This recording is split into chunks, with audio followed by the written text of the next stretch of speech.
Je dis amen bien.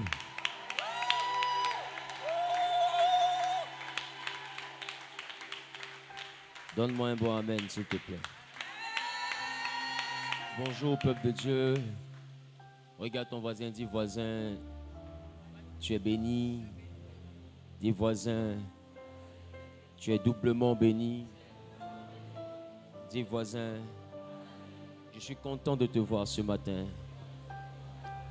Alléluia. Dis voisin, bonne fête de Pâques. Est-ce que tu peux aller vers 7 personnes pour leur souhaiter bonne fête?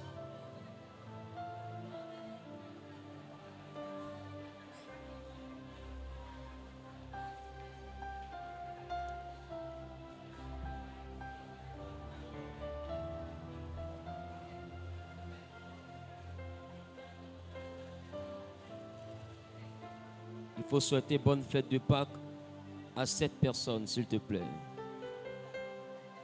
Christ a dominé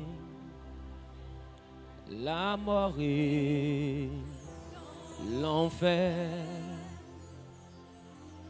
Le Seigneur Jésus est plus que vainqueur.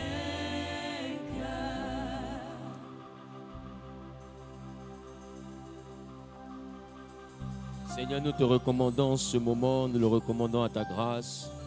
Et nous prions que tu viennes nous faire du bien. Nous prions que dans ce jour, que ta main puissante nous vienne en aide et que ta grâce soit avec nous. Gloire et louange te reviennent. Toi qui accomplis ta parole, toi qui te glorifies. Au nom suprême de Jésus-Christ de Nazareth, j'ai prié. Quelqu'un a dit amen bien. Mettez-vous s'il vous plaît.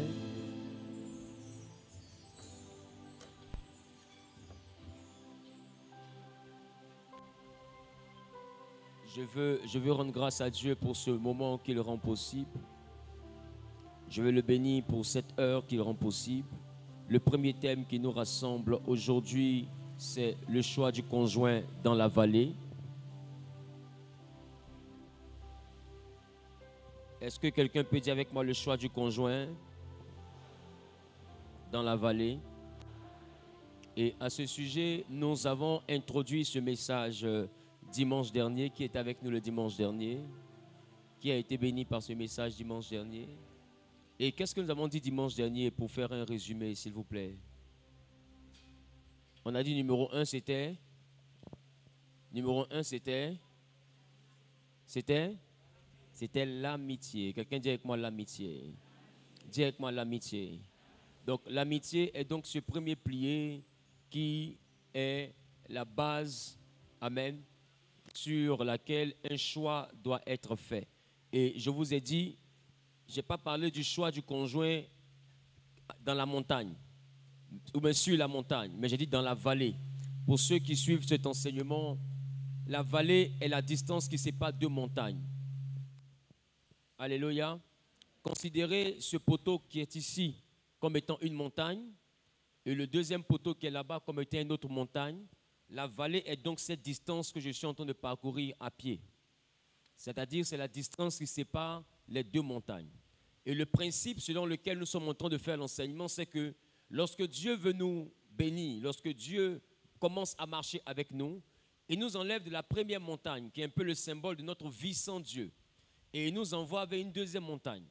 Majoritairement, la deuxième montagne, c'est ce qu'on appelle la terre promise, d'autres pas de Canaan, chacun a sa prophétie, vrai ou faux? Donc ça vous dit que Dieu a quelque chose qu'il veut bâtir avec nous. Dieu a quelque chose qu'il veut faire avec nous.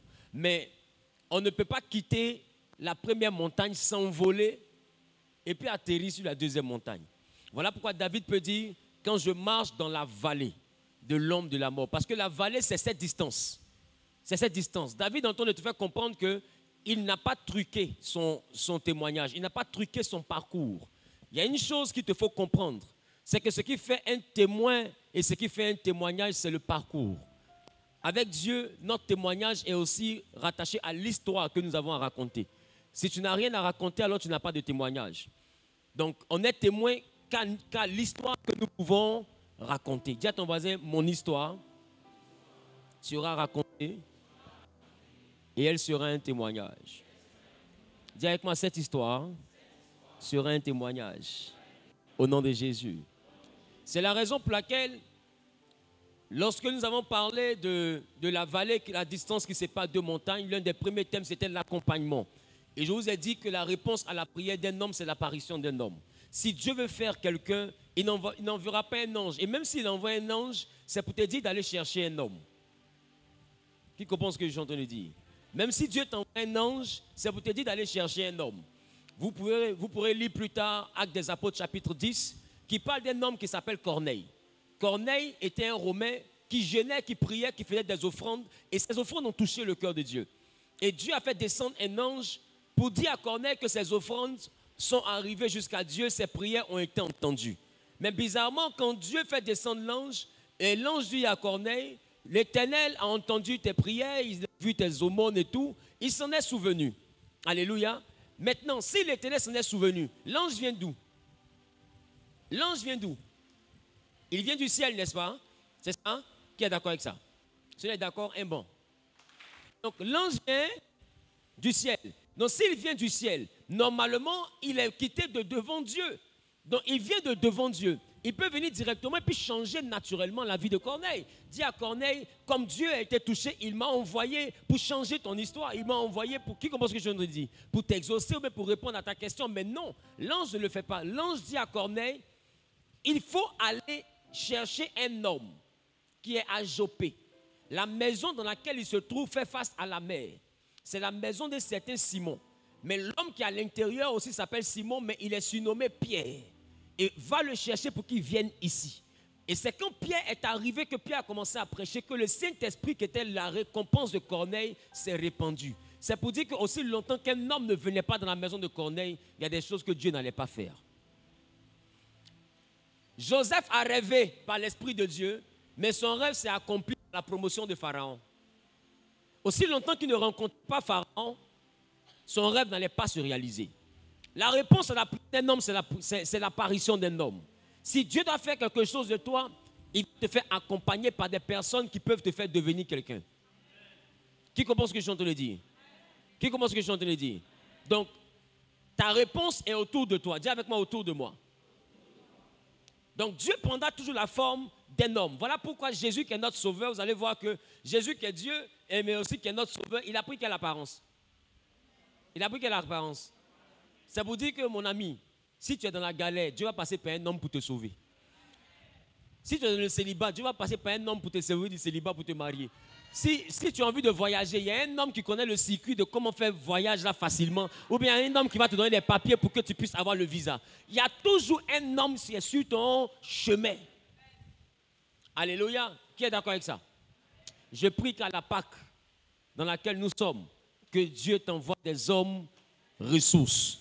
Des personnes capables réellement de t'envoyer à atteindre une autre dimension avec lui. Ah, tu n'as pas bien dit Amen, ça me dérange. Celui qui dit Amen plus fort que son voisin, alors c'est de lui que je parle. Alléluia.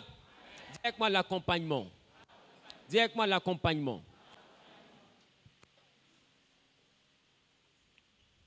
Et en matière d'accompagnement, j'ai eu à dire le dimanche dernier qu'il y a un accompagnement qui est très important aussi, c'est l'accompagnement sentimental. Qui t'accompagne sentimentalement parlant? Et je vous ai dit, le choix du conjoint dans la vallée, je n'ai pas dit à la montagne. Tu sais pourquoi? Parce que quand tu es à la montagne, logiquement, c'est que tu as déjà atteint l'objectif. Amen. Et j'ai envie de te dire que quand tu atteins l'objectif, mon ami, même si tu étais court, tu deviens grand détail. Qui comprend ce que je dis? Un homme qui a atteint son objectif dans la vie devient beau. Qui comprend ce que je suis en train de dire? Donc, ce n'est pas sur la montagne que tu vas choisir, c'est dans la vallée. Parce que sur la montagne, tu as plus de chances de te tromper. La preuve, sur la montagne, même on rencontre de faux amis. Des amis qui sont là à cause de ton argent et non à cause de toi-même. Et tu vas savoir qu'ils ne sont pas tes amis le jour où tu vas tout perdre. C'est ce jour-là que tu vas réaliser qu'ils n'ont jamais été tes amis. Donc, il y a des gens qui te rendent visite aussi longtemps que tu as une position en société. Ça, ce sont des amis de la montagne. C'est la raison pour laquelle, quand tu te débrouilles dans la vallée, toi seul, que tu ne vois pas d'amis, quand tu montes sur la montagne, il ne faut pas te faire des amis.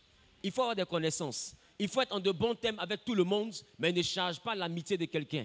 Parce que les amitiés de la montagne ne sont pas des amitiés fiables. Tu ne sais pas s'il t'aime vraiment, mais c'est ta position qu'il aime. Tu ne sais pas si c'est toi qu'il veut ou bien c'est ton argent qu'il veut. Donc, une fois qu'on... Les amis se bâtissent ici, dans la vallée. C'est pourquoi la Bible dit, l'ami, dans les moments difficiles, se révèle comme étant un frère. Parce qu'un frère, normalement, ne t'abandonne pas. Amen.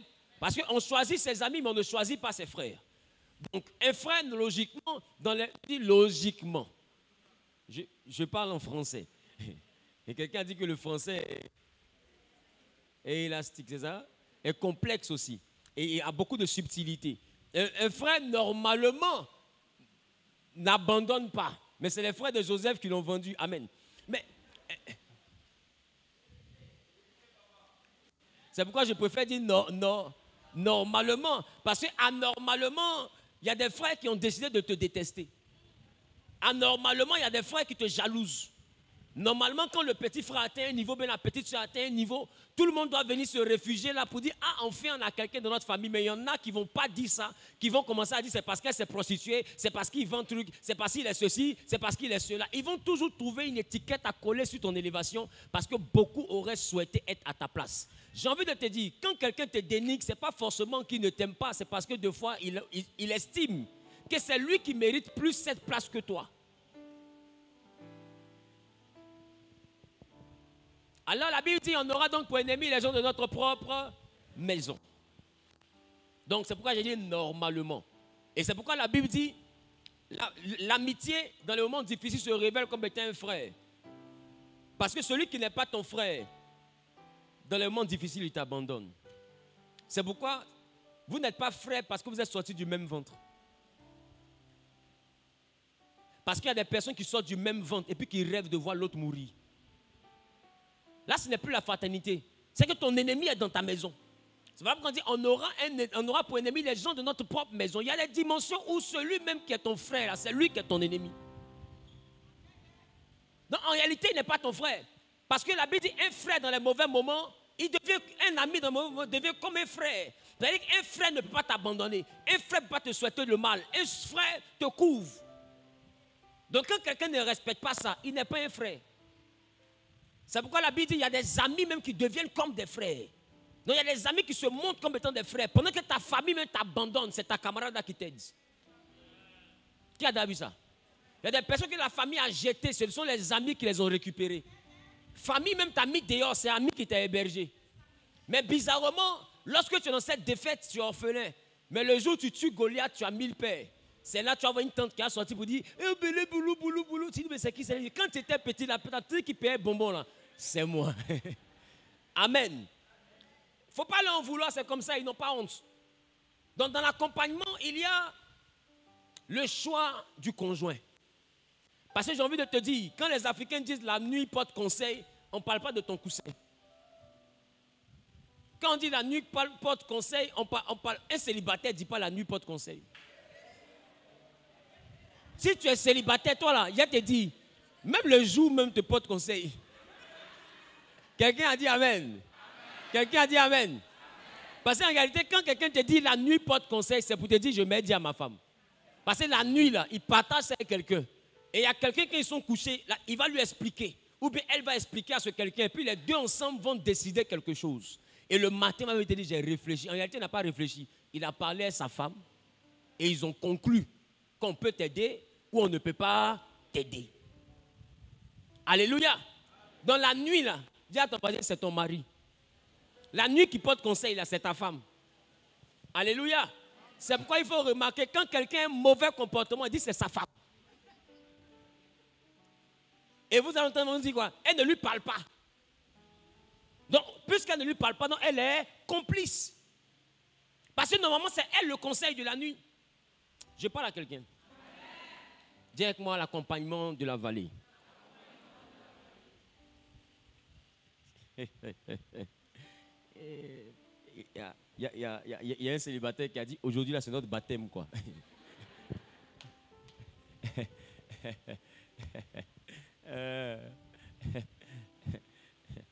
Ça va? Ça va?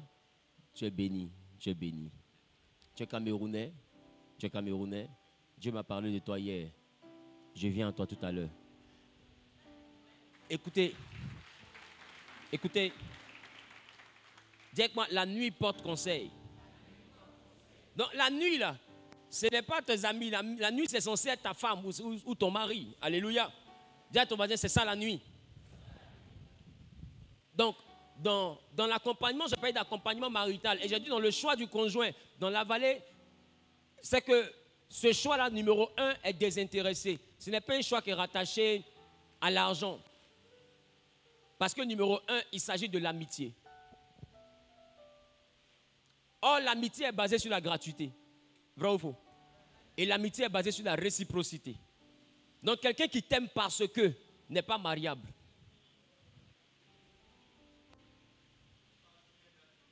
Dis, explique, il a expliqué. Ah, je parle, tu me lognes. Il y a un micro, c'est ce qui est bien. Regarde. Maman, on ne peut pas aimer quelqu'un parce que. Parce que si on va sur la... Est-ce qu'il y a les célibataires ici? Levez les mains, nous tous on est dedans. Amen. Même moi ici, le président du club. Alléluia. Non, ne vous inquiétez pas, on est solidaires. Alléluia. Soyons forts. Non, les gars. Si quelqu'un aime parce que, si on va sur la base de parce que, ça veut dire qu'on veut parler des qualités. Parce que quand je dis parce que, alors je veux justifier pourquoi je l'aime. Alors je l'aime parce qu'il est attentionné, je l'aime parce qu'il est beau, je l'aime parce qu'il est ceci. Mais laisse-moi te dire, si on va sur la base des qualités, normalement tout le monde est marié. Qu'est-ce qui fait qu'on a assis par terre tout le monde? Ce n'est pas les qualités, ce sont les défauts. C'est à cause des défauts qu'on a des ex. Parce que le monsieur là, je l'aimais trop, mais il gifle. De toute façon, il gifle là, tcho. Quand il regarde ma vie là, c'est compliqué. Le monsieur là, je l'aime trop, mais il est harpagon, sa main, il est lépreux, l'argent ne sort pas.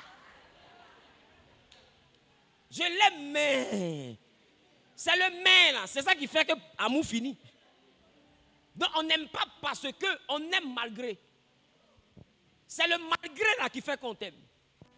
C'est le malgré là. En réalité, celui qui réussit à te marier n'a pas tes qualités. Parce que même ton ex connaît tes qualités. Celui qui décide de t'épouser a épousé tes défauts. Il est le seul qui voit réellement que tu brûles. Mais il préfère s'asseoir dans ce feu-là. Il aime ce feu-là. Et il croit qu'avec toi, il peut éteindre ce feu. Je parle à quelqu'un. Donc, dis avec moi, numéro 1, c'est l'amitié. Dans l'amitié, il y a le partage. Dans l'amitié, il y a le béret. Amen. Donc, ça veut dire que tu dois être capable d'échanger avec ton ami. Alléluia. Mais bizarrement, il y en a qui sont fiancés, mais qui ont meilleur ami. Il y en a même qui sont mariés, mais elle a sa confidente. Mais comment c'est possible ça? Ils sont bizarres. Dis à ton voisin, ton mari ou ta femme sont censés d'abord être tes amis. C'est ton ami c'est ton mari qui est ton ami normalement. Normalement. Voilà pourquoi la Bible dit, Adam et Ève étaient tous nus, ils n'en avaient pas honte. C'est quoi la nudité? Ce n'est pas seulement le fait de ne pas se vêtir, mais c'est le fait d'être transparent, le fait de partager tout. C'est-à-dire qu'ils se présentaient comme ils étaient et il n'y avait pas de tabou, il n'y avait pas de problème. Amen. Il n'y avait pas de réserve. Alléluia. Donc dis avec moi, dans l'amitié, il n'y a pas de réserve. Il y a le partage. Et remarque, celui qui est ton meilleur ami, là, des fois, c'est lui qui t'aide à tromper ta femme.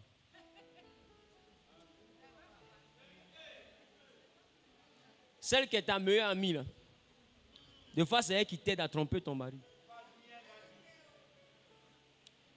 Qui comprend ce qu'ils sont en train de dire? Ça ne te plaît pas, mais c'est ça. Quand tu es un pointeur, majoritairement, je suis chez ma camarade là. Tu sais que c'est comme ma chère. Mais en réalité, tu sais très bien ce que tu t'en fais là-bas. Est-ce que je parle à quelqu'un? Logiquement, ce sont des couvertures qui vont favoriser d'autres choses.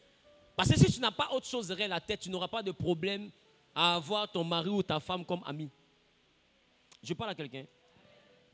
Numéro 2, le côté naturel. Il ne faut pas marier quelqu'un qui a honte de toi. Si tu as Poutou, c'est ton modèle. Mais comment tu peux marier à Poutou puis tu la trouves trop grosse? Tu comptais quoi? Tu voulais quoi? Non, attends, tu crois en quoi? Qui commence ce que je te le dis? Quand tu veux prendre une personne, c'est que tu aimes sa nature.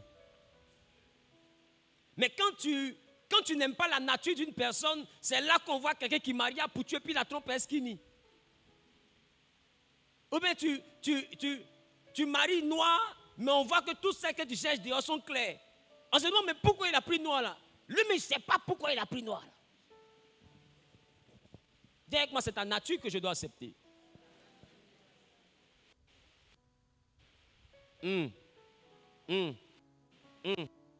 Donc, écoutez, on ne se modifie pas pour un homme. On cherche un homme qui va nous aimer tel que nous sommes. On ne se modifie pas pour une personne. Il ne faut pas te modifier pour plaire à quelqu'un. Non, il aime femme claire, donc il est en train de m'éclaircir. Maintenant, bon, c'est que c'est une tendance. Pour le moment, il aime femme claire. Mais et si j'arrive à un moment où il n'aime plus clair, et puis c'est noir, il aime. Bon, tu as réussi à devenir clair. Hein? Tu as vu que la question est bizarre. Mais là, il faut faire la version réversible de la question. Mais la question d'auto-reverse. Et si maintenant il aime noir, comme tu noircis? Tu sais, quand tu as réussi à éclaircir et que tu laisses clair pour devenir noir, majoritairement tu ne noircis pas, tu brûles.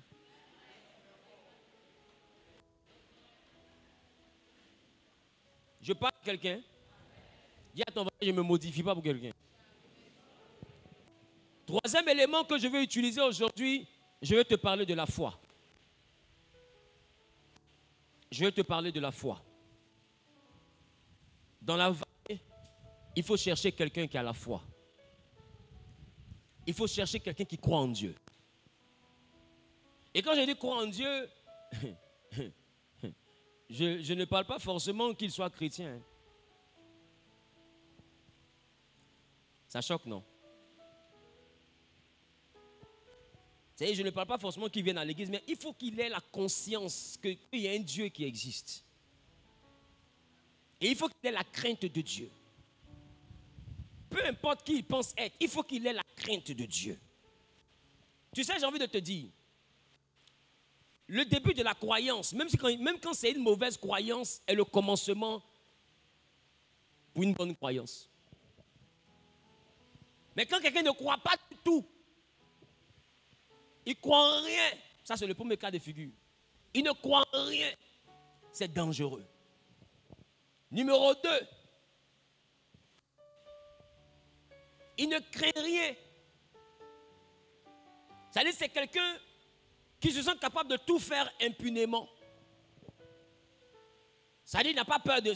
Il ou elle n'ont pas peur de papa, n'ont pas peur de maman, n'ont pas peur de tante, n'ont peur de personne. Même la belle famille vient, mais il peut les regarder pour les chasser même. Ça, quand quelqu'un n'a pas la crainte de Dieu, c'est comme ça. Parce que si tu ne crains pas Dieu, tu peux facilement tomber dans l'irrespect, même l'irrespect même des personnes âgées. Demain, tu vas voir quelqu'un insulter ta mère, insulter ton père, manquer de respect à ta famille. Pourquoi? Parce que dans le fond, il n'a pas la crainte de Dieu. Je parle à quelqu'un. Dis avec moi la crainte de Dieu. Et c'est ce point que je vais traiter aujourd'hui. La crainte de Dieu. Parce qu'il y a des choses qui ne seront pas possibles dans ta maison si ton partenaire ou ta partenaire a la crainte de Dieu. Si la personne a croit en Dieu et a peur de Dieu, il y a des choses que la personne ne fera pas. Exemple, te frapper. Bravo. Amen. Exemple, t'humilier. On peut y aller. On peut y aller. On peut y aller. Exemple, l'irrespect. Le manque de considération. Si quelqu'un n'a pas la crainte de Dieu, exemple, l'adultère. Et ça, c'est encore bon. Exemple, la mort. Parce qu'il y a des gens qui meurent. Des fois, ce n'est pas leur famille.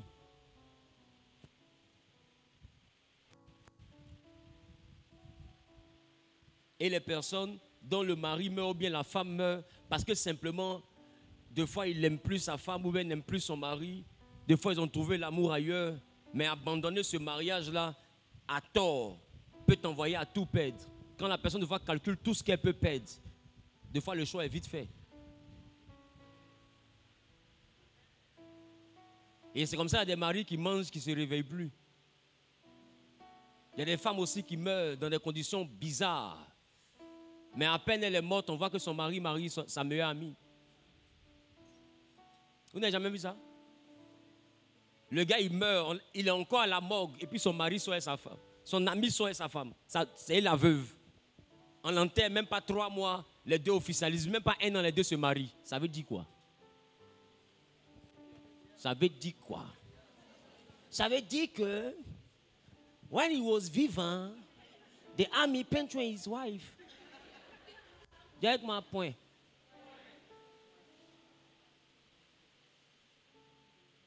Donc quand quelqu'un n'a pas la crainte de Dieu, tu peux mourir dans sa main. Ah. Je parle à quelqu'un.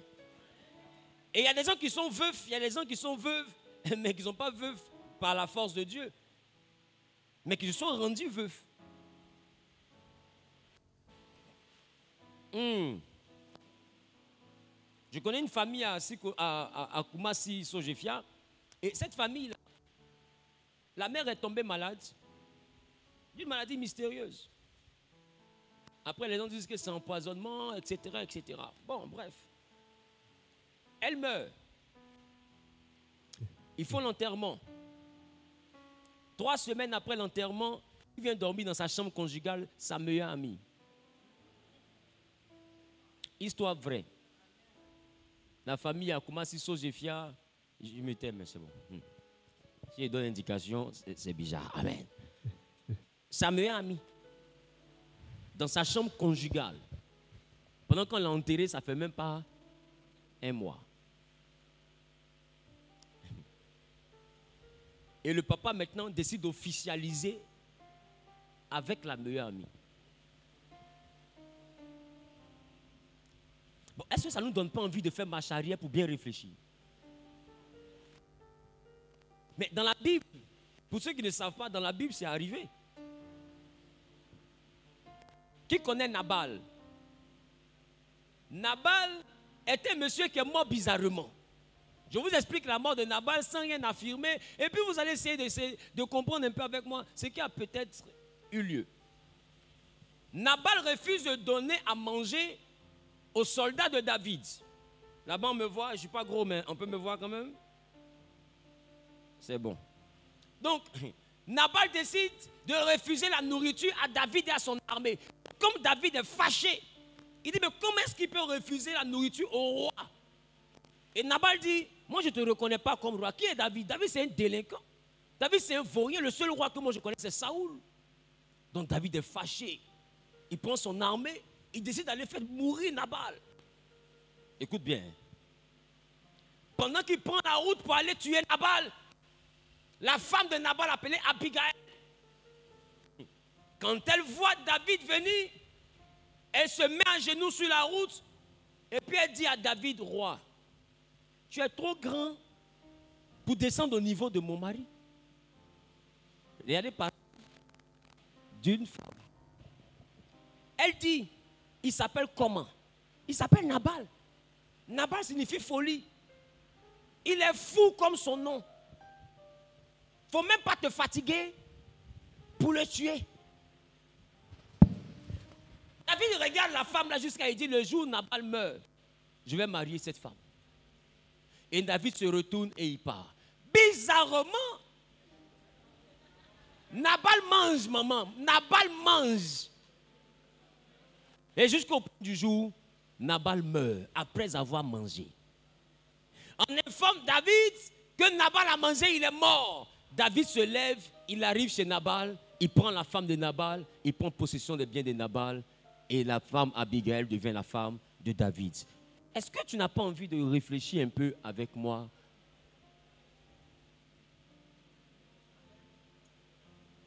C'est-à-dire que je suis un Nabal et le roi me dit, si jamais il meurt, il me marie. C'est quelle condition pour me marier ça. C'est quelle condition pour me marier? Quand elle s'en va dormir, là, sa tête fait boudou, boudou, boudou, boudou, boudou, boudou. Et Nabal mange. Et Nabal meurt. Ma question, qui prépare pour Nabal? C'est une question, hein? Dis à ton mari, ça fait un. Qui veut que j'explique deuxième? Bathsheba, la femme de Uri. Vous vous rappelez, Uri, ce monsieur dont David a pris la femme et qui s'est retrouvé en guerre sous stratégie de David, et puis on l'a tué là-bas. David l'a fait assassiner. Qui se rappelle d'Uri? Hiro. J'explique. Je peux y aller? Quand tu maries quelqu'un qui n'a pas la crainte de Dieu, c'est dangereux. Même une proposition indécente peut suspendre ta vie. Mais quand quelqu'un a peur de Dieu, la personne se dit, je ne peux pas faire ça. Si je fais ça, je vais payer. Parce que la personne croit en Dieu et en la justice divine. Mais quand quelqu'un n'a pas cette mentalité-là, même pour devenir riche, il vend sa femme. Vous n'avez jamais vu ça? J'arrive. Parlons de Bathsheba. Pour ceux qui ne savent pas, Bathsheba est la mère de Salomon. Mais c'est la femme de Uri à la base. Qui est Uri? C'est un homme qui est dans l'armée de David. C'est un officier. Vaillant guerrier. Fidèle, loyal. David sort au balcon. Il voit Bathsheba en train de se laver. Je ne sais pas quel esprit fatigue Bathsheba. Je ne sais pas quel esprit fatigue Bathsheba. Comment tu peux te laver même au balcon, on te voit? Tu sais que c'est le balcon du roi. Qui comprend? Jésus. Qui comprend ce que je dis? Écoutez, on sait que ma douche là, donne sur le balcon du roi. Je sais que quand j'explique, un homme ne va pas comprendre, mais une femme va comprendre. Ma douche là, ça donne sur la fenêtre, sur le balcon du roi. Ma douche, je suis quand même la femme d'un officier. Donc il y a porte, il y a fenêtre, il y a rideau, il y a drap, il y a pagne, il y a plastique, mais c'est que même il y a paille.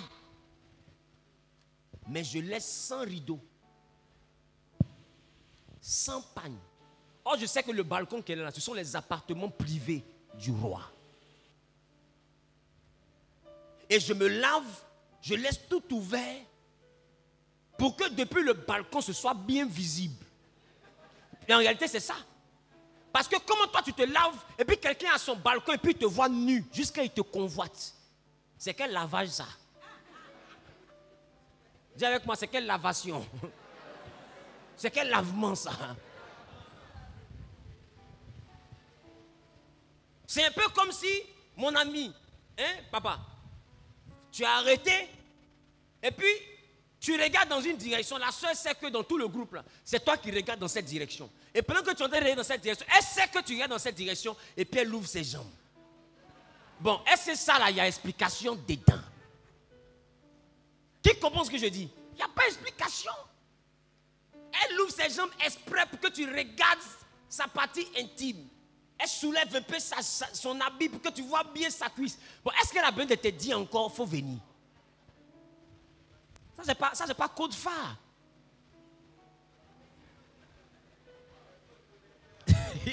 Ça, c'est projecteur, elle a pris.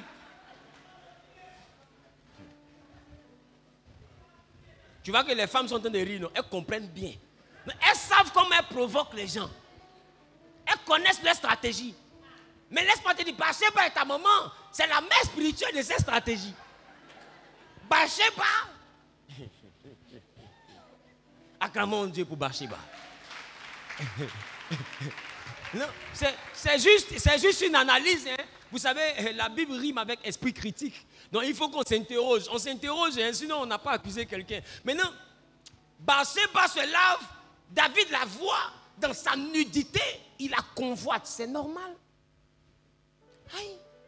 Comment tu peux dire à un chien, tiens ma viande, il faut garder, il va au marché, je viens. Aïe. Même lion, mais qui n'a pas faim, il tue gazelle pour s'amuser. Qui comprend le proverbe là? C'est il n'a pas faim, il tue au moins pour se rappeler qu'il est quand même lion, quoi. Parce que des fois, il y a un homme qui va vouloir se rappeler quand même qu'il est homme. Parce que comme une femme te provoque comme ça, et puis tu fais rien. Elle peut penser que tu t'appelles Juliana. Oh, ton nom c'est Julien.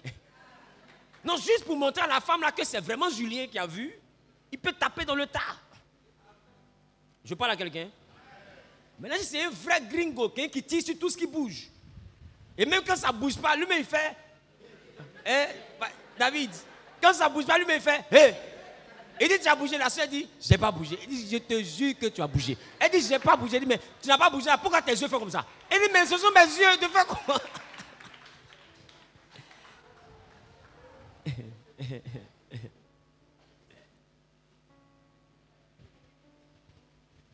Mais la chose qui m'intrigue dans cette analyse, c'est le jour où Absalom, on se comprend, est en train de se proclamer roi. Qui se rappelle de ce jour-là?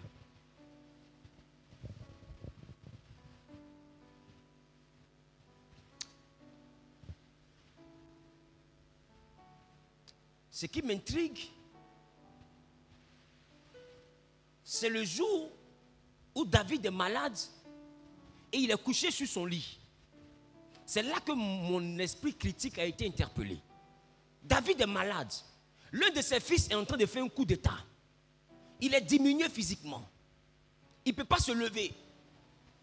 Et Nathan et Sadok, Nathan est prophète, Sadok est sacrificateur, ils sont auprès de David.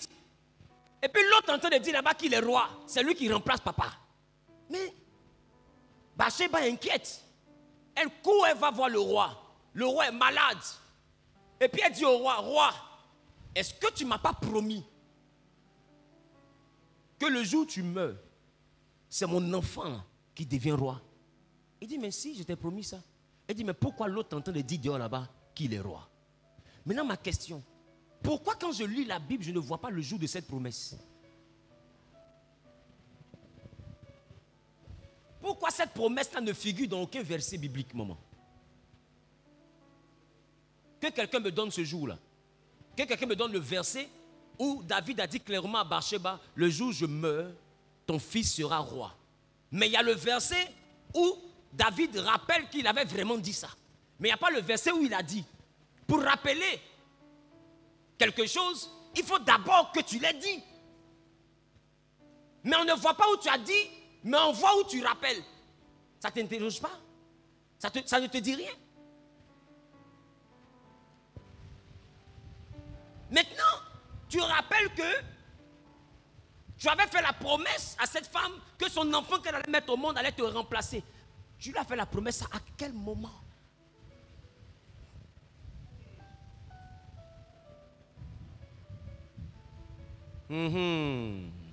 Tu vois maintenant, non? Et c'est là que de mon analyse, j'arrive à la déduction que la promesse là a été faite avant que David ne couche avec Bathsheba.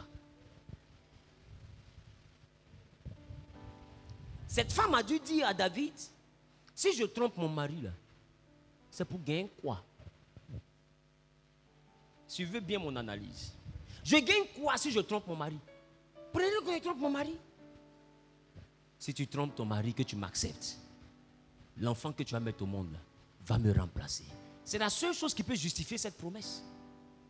Pourquoi je le dis?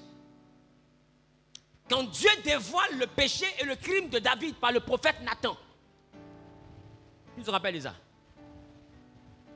Dieu décide de frapper David. Mais rappelez-vous que le premier châtiment, c'est la mort de l'enfant que Bathsheba a mis au monde. Or, un enfant qui meurt n'est pas le châtiment du père, c'est le châtiment du père et de la mère. Et pour toi qui ne sais pas, quand une femme perd son enfant, nouveau-né, elle a plus mal que le mari. Parce que le mari, lui, il voit la grossesse, mais elle vit avec la grossesse. Lui, il va connaître l'enfant. Quand l'enfant va sortir, oh, elle cause avec son enfant. Qui c'est qui a des moments parlé à l'enfant? Elle a eu le temps de l'aimer. Elle a eu le temps de le comprendre. Il y a un lien qui est déjà tissé entre les deux. Donc la mort de l'enfant, ce n'est pas seulement que David qu'on châtie. Ce sont les parents qu'on châtie. David et Bathsheba. Maintenant on châtie Bathsheba, pourquoi? Puisque quand David finit de sortir avec elle, David maintenant envoie son mari à la guerre pour qu'il meure. Et quand son mari meurt, Bathsheba ne venge pas son mari, automatiquement elle devient l'épouse de David.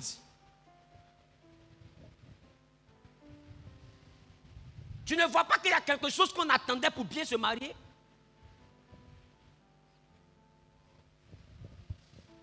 Maintenant, à l'aune de cette histoire, Uri est mort par rapport à quoi?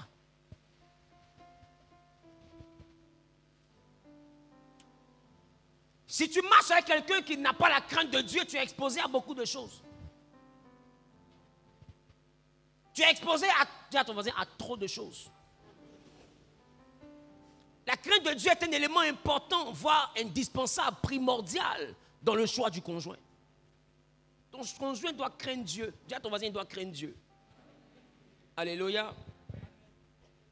J'ai envie de vous parler un peu de la femme de Lot. Alléluia. Qui connaît Lot? Lot est ce neveu d'Abraham qu'il a suivi en Genèse chapitre 12. Amen. Genèse chapitre 12, il a suivi Abraham. Et Genèse chapitre 13 et plus, vous voyez qu'ils arrivent dans un territoire et là-bas ils décident de se séparer, c'est ça? C'est ça? Et ils se séparent. Et quand ils se séparent au chapitre 13, Lot va habiter à Sodome. Au chapitre 14, il y a des rois qui vont attaquer Sodome et Gomorrhe, c'est ça? Et ils vont prendre Lot en captivité. Et quand ils prennent Lot en captivité, Abraham va délivrer Lot. Mais bizarrement, quand ils prennent Lot en captivité, on ne dit pas qu'il y avait Lot et sa femme. On dit qu'il y a Lot qui a été pris en captivité. Donc quand Abraham se va délivrer, il délivre Lot. Mais bizarrement, la Bible ne parle pas de la femme de Lot. Depuis même qu'ils ont quitté la maison du père d'Abraham, on ne parle jamais, mais on parle de la femme d'Abraham qui s'appelle Sarai, mais on ne parle jamais de la femme de Lot. Et d'ailleurs, aucune Bible ne définit qui était la femme de Lot.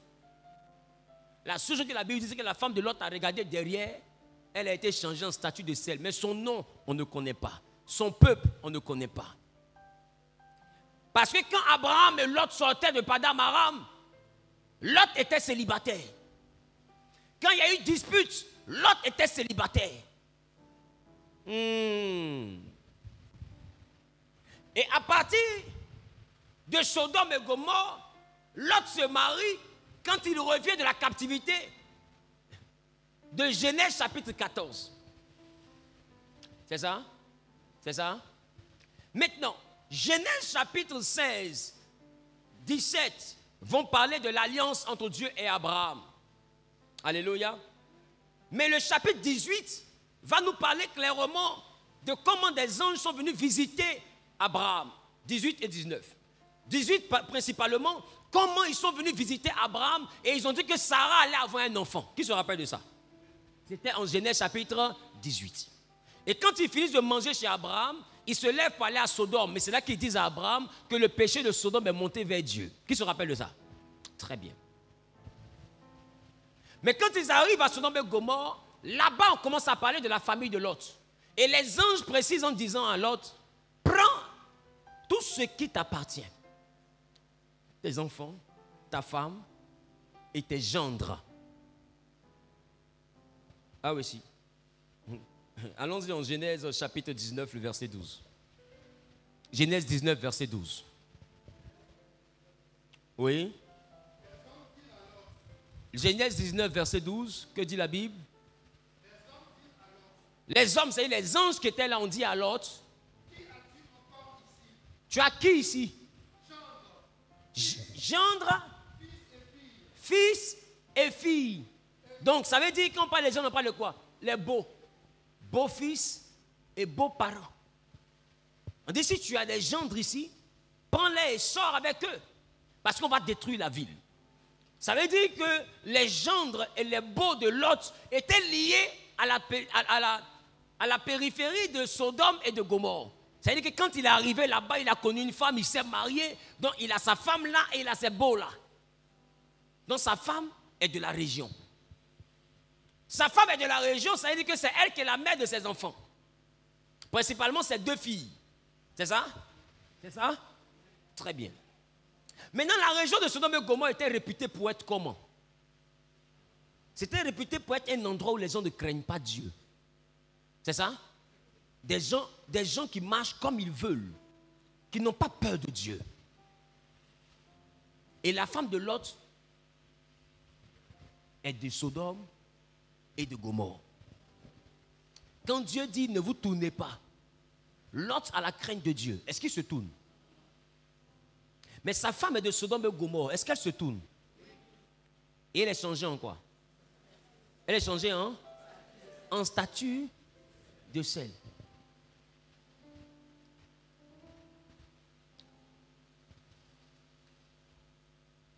Donc la famille de Lot vient d'être touchée.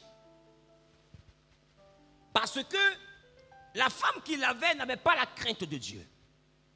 Donc désobéir à Dieu ne lui dit rien. On lui a dit le jour, si vous tournez, vous serez transformé, vous allez mourir.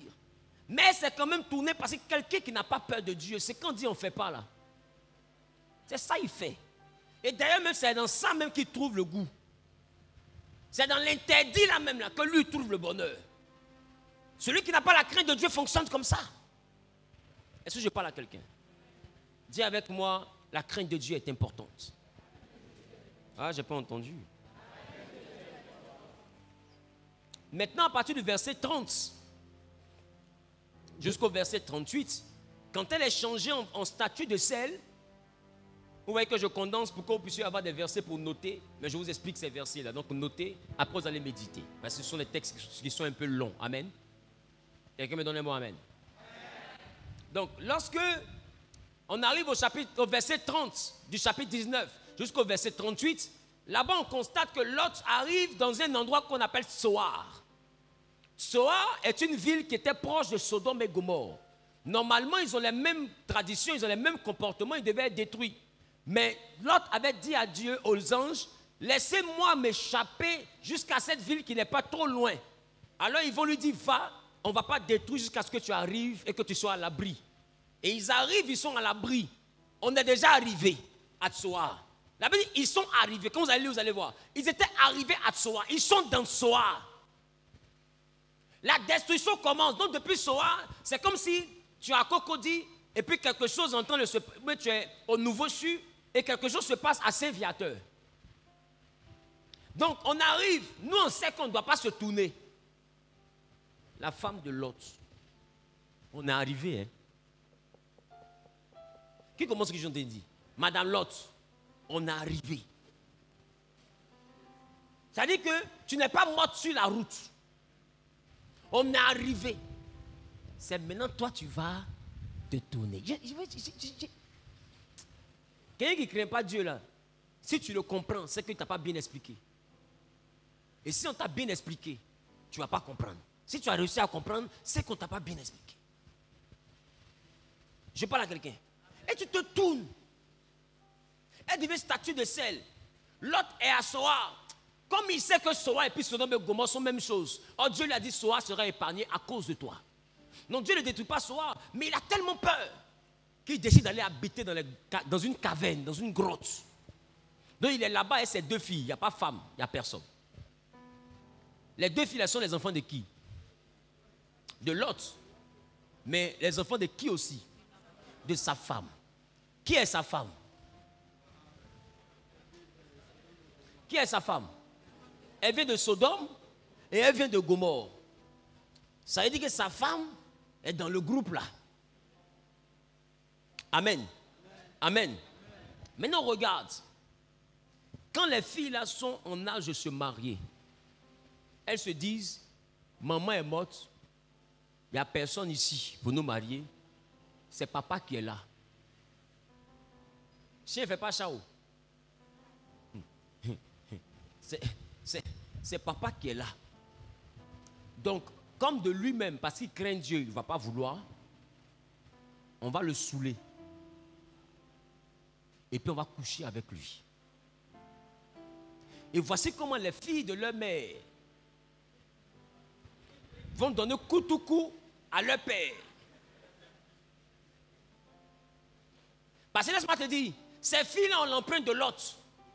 Mais elles ont aussi l'empreinte de leur mère. Lot, son empreinte, c'était que malgré qu'elles soient en âge de maturité, elles sont restées vierges. C'est à cause de Lot. Parce que le père a une pression sur elles. Et sa pression envoie ces filles-là à ne pas se débaucher. Mais il n'y a pas que le père. Il y a aussi la mère. Et la mère ne craint pas Dieu. Je ne vais pas dire ici que ce sont les femmes seulement qui ont problème. Non, parce que je suis en train de dire. Mais je parle d'un exemple qui présente plutôt la mère. Mais les hommes comme les femmes sont autant coupables dans ce que je dis. Et les filles de leur mère vont saouler Lot. Et vont coucher avec Lot. Elles vont mettre au monde 2 enfants. L'un va s'appeler Moab. C'est lui qui est le grand-père de Ruth la Moabite. Et un autre va s'appeler Ben-Amin. Et c'est lui qui est le père du peuple qu'on appelle dans la Bible les Ammonites. Ce sont des peuples qui sont sortis de relations de l'incexe entre Lot et ses filles. Alors Dieu va dire par Moïse, ça s'est passé en Genèse, par Moïse, en Deutéronome, Dieu va dire que Moab, amen, je parle, Dieu va dire que Moab, Deutéronome chapitre 23, le verset 3, Dieu va dire une chose, présentez Deutéronome 23, verset 3, s'il vous plaît.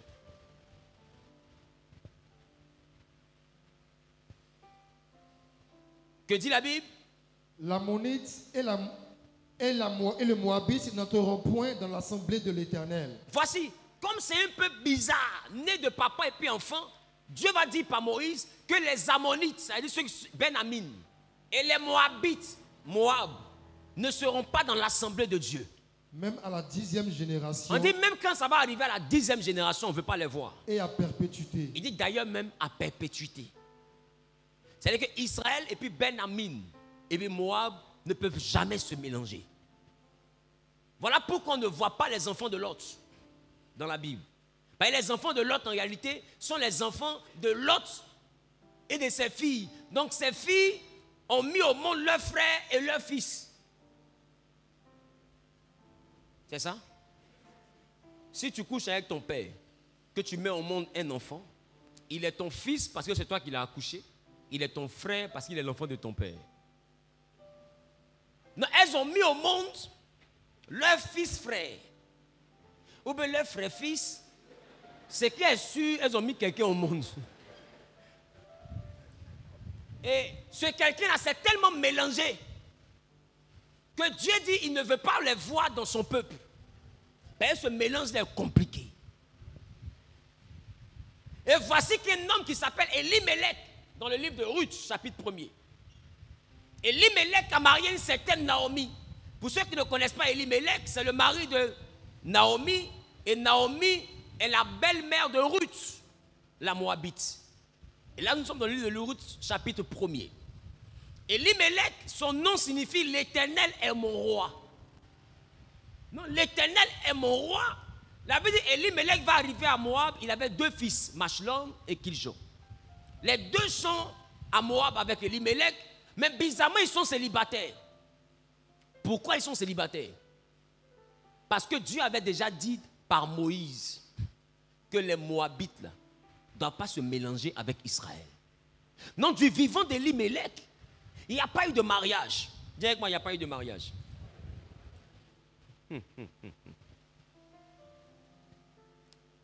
Et le verset 3 de Ruth, chapitre 1er, nous dit quoi? Elimelech, mari de Naomi, mourut. Ils ne se sont pas mariés quand ils sont arrivés à Moab du vivant de leur père. Mais dès que Elimelech est mort, qu'est-ce que la Bible dit? Et elle resta avec ses 2 fils. Elle est restée avec ses 2 fils. Il prit des femmes moabites. Attends. Ma question, pourquoi ils attendent que leur papa meure? C'est-à-dire que depuis Elimelech vit là, ils ont vu les jolis go, mais ils savent que papa ne va jamais accepter. Parce que ce peuple-là, Dieu a interdit. Non, ils se prennent même mal en patience pour que papa meure. Quand papa est mort, ils se sont levés et les Moabites qu'on dit en marie pas là, C'est ça, ils sont allés marier. Ils ont marié 2 Moabites. Il y a un qui a marié une Moabite qui s'appelle Orpa. Et il y a un autre qui a marié une Moabite qui s'appelle Ruth. Un peuple qui ne collabore pas avec Dieu. Avec qui Dieu a fait un divorce. Et Elimelech est roi. Donc tant que Dieu est roi dans la maison, il ne peut pas marier les Moabites. Non, ils attendent que Dieu qui est roi la meure. Et quand Elimelech, qui est le garant de la royauté de Dieu dans la famille, est mort, ils ont commencé à faire ce qu'ils veulent. Mais qu'est-ce qui s'est passé? Poursuis. Machlon et Kiljon moururent aussi tous les 2. Et poursuis. Et Naomi resta privée de ses 2 fils et de son mari. Ils moururent tous les 2. C'est tout? Ils ont mouru aussi tous les 2. Oui. Et Naomi resta privée de ses 2 fils et de son mari. Le verset 4. Il prit des femmes moabites, dont l'une se nommait Orpa Et l'autre Ruth. ils habitaient là. Environ 10 ans. Ça veut dire qu'ils ont fait 10 ans de foyer. Ça veut dire que, regardez, vous allez bien comprendre. Les 2 frères ont fait 10 ans de mariage. Mais bizarrement, quand les 2 meurent, les 2 n'ont pas enfant. Ruth n'a pas enfant. Orpa n'a pas enfant. Qui remarque ça? Ils n'ont pas enfant. Maintenant, ma question, la stérilité, elle est venue d'où?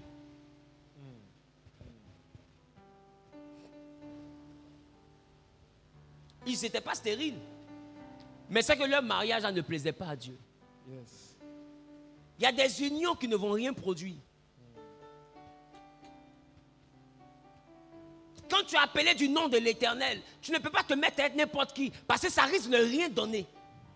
Ne pas faire un enfant ne veut pas dire seulement que vous n'aurez pas d'enfant physique. Ça veut dire aussi que vous n'allez rien pouvoir produire. Yes. Qui commence ce que je suis en train de dire? Qui commence ce que je suis en train de dire? Est-ce que tu sais à quel moment un véhicule s'immobilise? Quand il est en accélération. Quand il est en accélération, normalement, le vecteur d'accélération va vers l'avant. Mais il y a ce qu'on appelle la décélération, qui est le principe du freinage. Le principe du freinage donne aussi, émet une puissance, une force dont le vecteur va vers l'arrière. Donc lorsque le vecteur de décélération, l'intensité de cette force-là est égale à l'intensité de la vitesse devient nulle et le véhicule s'arrête. Mais aussi longtemps que accélération, moins décélération, donne encore une vitesse, la voiture bouge. Mais la voiture s'arrête lorsque accélération moins décélération égale vecteur nul. Je sais que beaucoup ne comprennent pas. Mais c'est pour ça aussi, le pasteur est parti à l'école. Et là, on a vu ça dans ce qui concernait les mouvements, la cinématique. Qui se rappelle de ça? Très bien. Donc, je ne suis pas quitté sur les arbres pour devenir pasteur. Donc, comprenez avec moi que si tu es dans une maison et toi, ton accélération, c'est vers Dieu, mais l'autre, son accélération, c'est vers Satan, ça peut créer un vecteur nul. Maintenant, si toi-même tu es Dieu, mais tu es Dieu là, tu n'es pas bien dedans. Et puis tu maries encore un féticheur pour compléter. Donc, ton accélération a une intensité qui est en dessous de lui, sa décélération. Donc, quand toi tu accélères vers ton Dieu, mais à cause de ta vitesse qui n'est pas intense, lui il accélère vers son Dieu. Donc, du coup, c'est pratique. Quand on fait ces pratiques, moins ton adoration, il reste encore ces pratiques. Donc, il a tendance à te tirer vers lui. Maintenant, quand vous deux, vous équivalez en termes d'intensité, c'est-à-dire qu'il est à fond dans son affaire, tu es à fond dans ton affaire, vous deux pouvez créer le vecteur nul. Donc, tu es chrétien et tu vois que dans votre foyer, vous ne produisez rien, il y a la stérilité. Ça dépend de qui tu as épousé, ça peut être Moab. Ou bien si lui, il est plus ancré que toi, lui, il peut prospérer, mais toi, tu ne prospères pas. C'est que tout ce que tu fais là n'évolue pas, parce qu'en réalité, sa décélération a plus d'intensité que ton accélération. Non, au lieu d'avancer, tu recules. Qui comprend ce que je suis en train de dire?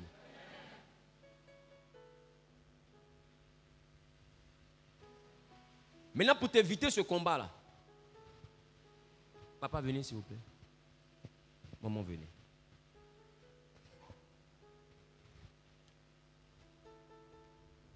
Donnez-vous d'eau. Venez ici, s'il vous plaît. Donnez-vous d'eau. Voilà. Et puis, papa, attrapez-la par cette main seulement. Par cette main seulement. Bon, vous pouvez attraper aussi l'autre main. On a un exemple de toutes les manières. Donc. Voilà, la main attrapée. Très bien. Ça n'arrive pas au nom de Jésus.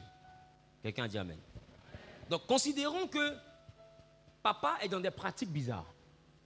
Maman ici est dans la crainte de l'Éternel. Quand elle tire, maman essaie de tirer un peu.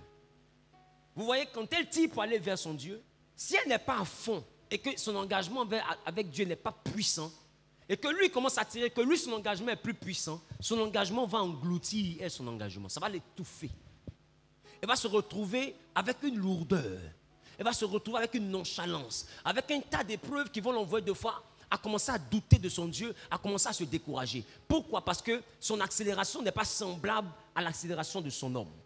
Donc, quand lui se met à tirer, elle peut se retrouver en train de le suivre. Elle a suivi, hein? Alléluia. Donc, elle peut se retrouver en train de le suivre. Maintenant, faites-vous face. Non, soyez côte à côte.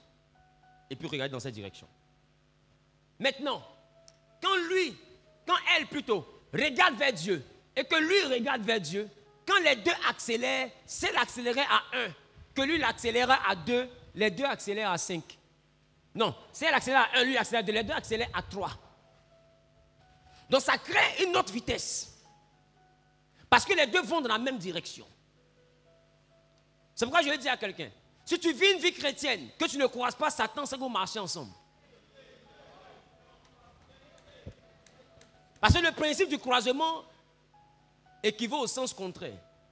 On se croise parce qu'on est sur des sens contraires. Aussi longtemps qu'on n'est pas sur les sens contraires, on ne se croise pas, on chemine. Donc si tu ne croises pas Satan, c'est peut-être parce que vous marchez ensemble. Ils comprennent ce qu'ils ont dit. Donc, marcher avec quelqu'un qui craint Dieu facilite l'adoration. Voilà pourquoi il dit, si deux s'accordent pour demander quelque chose, mais deux c'est aussi monsieur et madame. Mais pendant que toi tu es en train de crier à Dieu, lui il est en train de penser à comment je ne sais pas faire quoi. Qui comprend un peu? Donc ça ralentit certaines choses. Dis à ton voisin, on ne marche pas avec quelqu'un qui n'a pas la crainte de Dieu. Dans la vallée, pour traverser les épreuves, merci beaucoup. Pour traverser les épreuves, il faut comprendre que tu as besoin impérativement de quelqu'un qui voit de la même manière que toi et qui croit au même Dieu que toi. Parce qu'il y a un niveau de l'élévation qui implique ton homme. Regarde, c'est Abraham seul qui a entendu Dieu, n'est-ce pas? C'est Abraham seul qui a suivi Dieu, n'est-ce pas? Mais quand ils arrivent, en Genèse chapitre 12, c'est ça? Mais quand ils arrivent en Genèse chapitre 17, Dieu dit à Abraham sur la montagne, Sarah va te faire un enfant. Genèse chapitre 18, les anges arrivent chez Abraham et ils disent à Abraham, où est Sarah, ta femme? Il dit, elle est dans la chambre. Maintenant ma question, est-ce qu'en Genèse chapitre 12, Dieu lui avait dit, où est Sarah? Mais pourquoi au chapitre 18, Dieu lui demande, où est Sarah? Parce que la prophétie d'Abraham dépendait aussi de qui il avait marié. Quand il allait se mettre avec Agar, ça n'a rien donné. Pourquoi? Parce que Agar et Sarah n'ont pas les mêmes dimensions. Dans le programme de Dieu, il ne regardait pas Agar, il regardait Sarah. Parce que c'est Sarah qui a commencé là-bas. Je veux te faire comprendre une chose. Il y a l'accomplissement de tes prophéties à toi, mais qui dépend de qui tu as marié.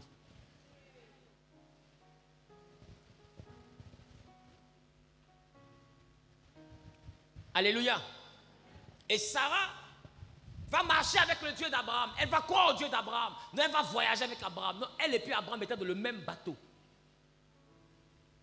Donc au moment d'accomplir la promesse, Dieu demande à Abraham, où est Sarah? Parce que les deux ont la même croyance.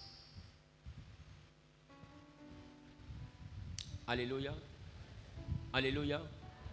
Alléluia. Dites-moi, les deux ont la même croyance. Et voici que Machlon et Kilijon, après 10 ans de foyer, meurt sans enfant. Maintenant, Ruth décide de suivre Naomi. Mais c'est ce qui m'interpelle. C'est quand Machlon meurt, qu'Ilijon meurt, les deux maris sont morts. Naomi regarde les deux filles là jusqu'à. Votre pays a tué mon mari. Dès qu'il est mort, mes enfants vous ont marié. Eux aussi, ils sont morts. Retournez chez vous. Je vais repartir chez moi. Et Orpa se retourne, elle s'en va. Maintenant, Ruth dit à Naomi, où tu iras, j'irai. Où tu vas habiter, je vais habiter. Où tu vas mourir, je vais mourir. Là, on va t'enterrer, on va m'enterrer. Ton peuple sera mon peuple. Et Pierre complète, ton Dieu sera mon Dieu. Ça veut dire que tout au long de ce mariage-là, son Dieu n'était pas son Dieu. Il y avait deux dieux dans la maison. Voici ce qui explique la mort des maris. Parce qu'ils ont marié des femmes qui n'avaient pas le même Dieu qu'eux. Oh, notre Dieu est jaloux. Ça les a rendus stériles. Ça les a fait mourir. C'est qu'elle meurt. C'est là maintenant, Ruth maintenant dit, quand ils finissent de mourir, Dieu, maintenant Ruth dit, ton Dieu sera mon Dieu. Mais on ne peut pas la gifler un peu. C'est-à-dire que pendant 10 ans, tu n'as pas dit ça quand le monsieur est mort. C'est maintenant qu'il meurt, toi tu te convertis. Et remarquez, son premier mari, quand elle était païenne, est mort parce que Dieu les a frappés. Mais son deuxième mari, qui s'appelle Boaz, n'est pas mort. Pourquoi? Parce que quand Boaz a croisé Ruth, Ruth avait changé de Dieu. Donc Boaz, lui, il a prospéré. Mais l'autre, lui, il est mort. Parce qu'au moment de croiser Boaz, elle avait déjà renoncé à ses dieux et accepté le Dieu de Naomi. On ne marie pas n'importe qui. Et là où l'autre est mort avec la même femme, Boaz a prospéré avec la même femme. Mais le problème, c'est que la femme n'avait plus le même Dieu. Elle avait choisi maintenant le Dieu de Naomi. Donc quand quelqu'un veut te marier, la personne doit choisir ton Dieu. Parce que prendre un autre Dieu, tu peux mourir dans ça. Ils étaient des Juifs, descendants d'Abraham, dans l'alliance d'Abraham, mais ils sont quand même morts. Et bizarrement, Elimelech s'appelle l'Éternel est Dieu, est roi. Mais Machlon et Kilijon, leurs deux noms signifient fragilité et maladie. Comment un nom peut signifier fragilité et maladie? Parce que dans la Bible, il y a des noms qui sont donnés en fonction des circonstances de l'histoire.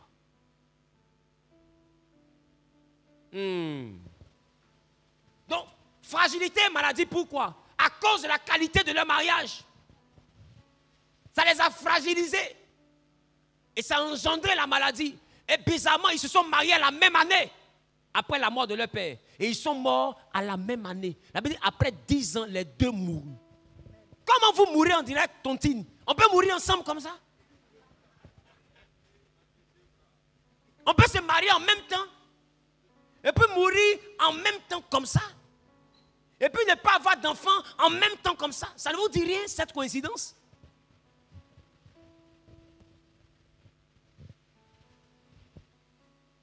Il y a des enfants de Dieu qui ne se retrouvent pas et qui ne se retrouveront pas. Parce que ton échec vient de qui tu as épousé.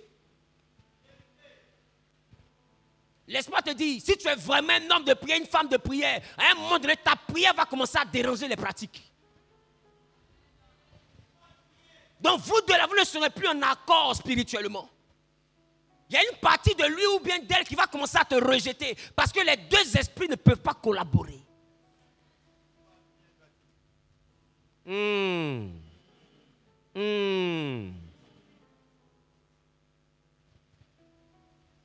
Et si tu n'es plus sous la couverture de l'Éternel, tu peux mourir. Et il y a beaucoup qui meurent dans les foyers.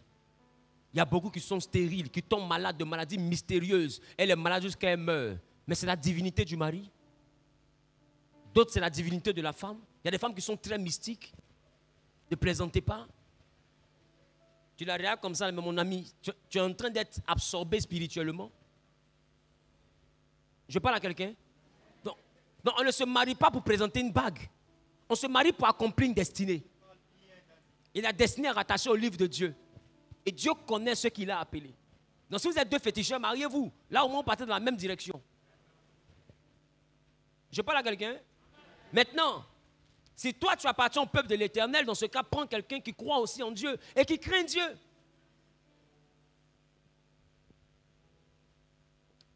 Pour réussir l'éducation de tes enfants, tu en as besoin. Sinon, ils seront à mi-parcours entre les fétiches et l'église. Et un matin, ils seront obligés de faire le choix entre le Dieu de papa et le Dieu de maman, ou bien le Dieu de maman et le Dieu de papa. Mais de toutes les manières, maman a toujours toléré le Dieu de papa. Ça veut dire que je peux choisir le Dieu de papa. Ou bien je peux choisir le Dieu de maman.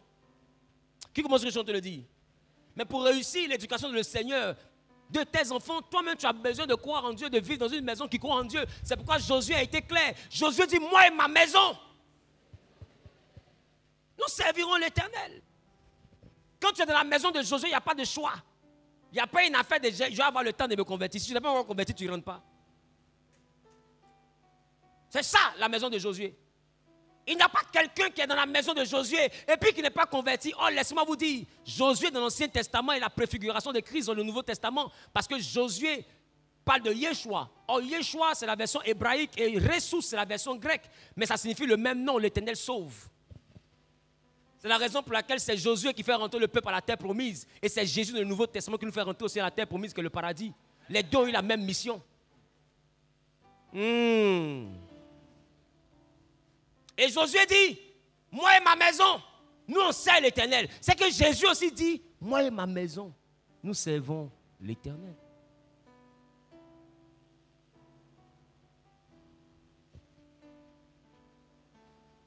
Après vous courez, non, mon mari me persécute, non, ma femme ne me respecte pas, non, on me poursuit la nuit. Mais ça dépend de vous dormir quoi? Qui comprend ce que je suis en train de dire? Ça dépend.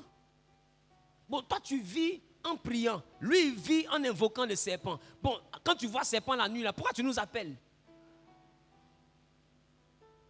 C'est le serpent qui a, de celui qui est à côté de toi, là. C'est lui qui vient dans ton rêve. Qui comprend ce que je suis en train de dire? Il y a la boue sur ma main. Je te salue et puis tu vas être propre. Comment c'est possible? Pourquoi tu crois à ça? Alléluia. Alléluia. Dis avec moi, la crainte de l'Éternel engendre des choses. Les gars, que personne ne vous trompe. Dans la vallée, on meurt. Si un pasteur vous a dit, vous n'allez pas mourir sans voir la gloire de Dieu, vous a menti. Dans le principe du parcours avec Dieu, ton attitude définit ton altitude. Ton comportement définit la distance que tu vas parcourir. Tu te comportes mal, tu peux mourir dans le désert. Même Moïse est mort dans le désert. Pourquoi? Parce que Dieu lui a dit, parle au rocher. Il a frappé le rocher. Tu te comportes mal, tu restes dans le désert. Ce n'est pas parce que Dieu t'a promis que tu vas pas mourir sans voir la gloire de Dieu. Quelqu'un t'a dit ça, il t'a mis dans des illusions. Tu peux bel et bien mourir dans la paix du Seigneur sans voir la gloire de Dieu. Le cimetière est rempli de personnes qui sont mortes sans voir la gloire de Dieu. Plein. Ils devaient parcourir les nations, ils ne sont même pas arrivés à l'aéroport, ils sont morts. Plein de puissants chefs d'entreprise, c'est dans le crédit, même il est mort. Puissant, il est resté. Plein, Dieu l'a dit, tu vas te marier, c'est dans le célibat, il est mort. Ou bien c'est dans le célibat, il est mort. Plein, Dieu l'a dit, non, tu vas vivre longtemps, tu verras les enfants de tes enfants. 38 ans, il est parti. Pourquoi? Parce que ton attitude définit ton altitude. La destinée n'est pas un acquis, la destinée se conquiert. C'est une chose que tu dois conquérir. Elle se conquiert plutôt. C'est une chose que tu dois conquérir. C'est une chose que tu dois poursuivre. Tu dois avoir la quête de la destinée. Non, tu ne peux pas jouer avec. À cause de ta destinée, il y a des choses que tu ne peux pas faire. Il y a des gens que tu ne peux pas marcher. Mais si en tant que chrétien, tu ne peux pas marcher avec tout le monde. Non, c'est tout le monde que tu pourras marier. Si même marcher, tu ne peux pas marcher avec tout le monde. C'est avec tout le monde que tu vas te marier. Je parle à quelqu'un. Je parle à quelqu'un. Je parle à quelqu'un. Pense à ta destinée. Tiens-toi debout, s'il te plaît.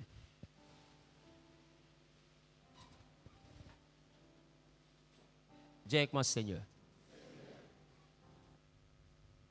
Donne-moi la capacité de te craindre. Et donne-moi d'être avec une personne qui te craint. Donne-moi d'être avec une personne qui te craint.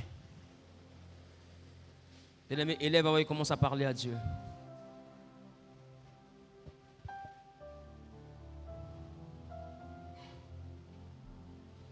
Seigneur Jésus, plus que vainqueur. Christ a dominé la mort et l'enfer. Le Seigneur Jésus est plus que vainqueur.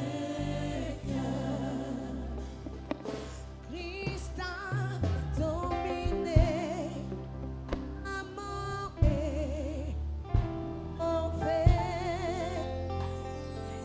Le Seigneur Jésus est plus que vainqueur. Christ a dominé Parle à Dieu, parle à Dieu, parle à Dieu, parle à Dieu. la mort et l'enfer. Seigneur, le Seigneur Jésus est plus que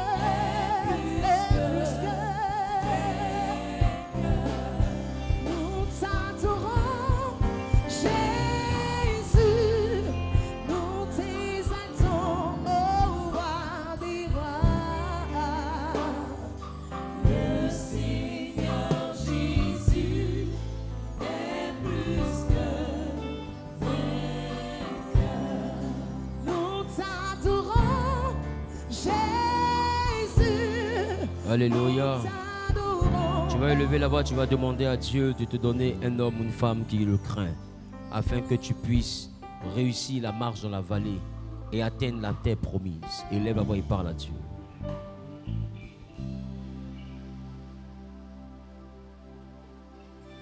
Mon Dieu est grand. Mon Dieu est grand. Mon Dieu est grand. Il est grand pour moi. Alléluia. Alléluia. Alléluia. Et mon Dieu, il est grand.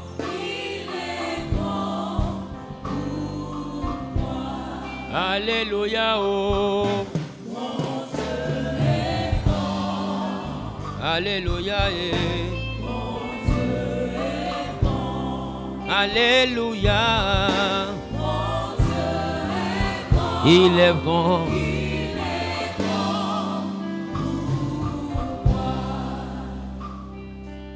Alléluia.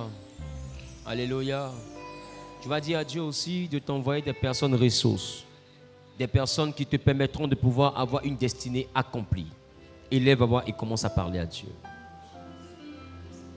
Il est grand pour moi.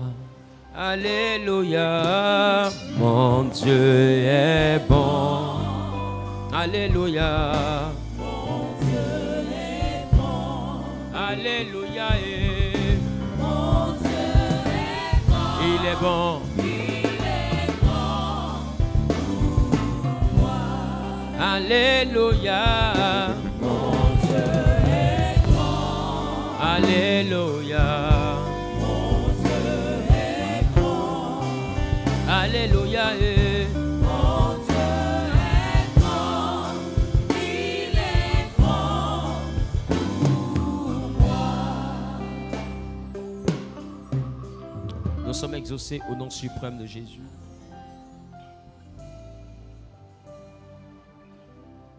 Je prie que l'Éternel lui-même vienne faire le tri dans tes fréquentations.